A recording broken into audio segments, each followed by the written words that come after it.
20 वर्ष झालं पाट नाही आला. या पाटाचं पाणी जिवंत नाहीये, हे फक्त खेळ आहे. तर काय वाटतं मग संधी कोणाला? गोरखाबा पवार, सचिन भाऊ आहेर अँड माणिकरावजी शिंदे किंवा जरांगे पाटलांनी जर उमेदवार दिला किंवा मग छगन भुजबळजी? हे तुम्हाला सांगतो, जरांगे पाटील ज्यांना म्हणतील, कारण आमच्या लेकरांना आता मोलमजुरी करायची वेळ झाली. हे काळ आम्ही बागायतदार होतो, आमची लोकसंख्या वाढली, आम्ही आजीटीच कुणबी आहे, आमच्या नोंदी सापडताय. मग साहेबांनी विरोध करण्याचं काय कारण आहे?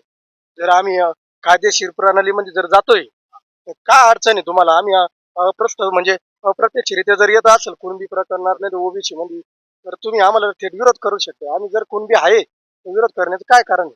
राईट. दादा आपलं नाव? ऋषिकेश रामदास अवताडे. काय वाटतं नेमकं येवला विधानसभेकडे पूर्ण महाराष्ट्राचं लक्ष आहे? छगन भुजबळ साहेबांना संधी द्यायची का सचिन भाऊ आहेर की गोरखाबा पवार की माणिकरावजी शिंदे की जयदत्त आप्पा होळकर? नाही, आता मी कुणाल दराडे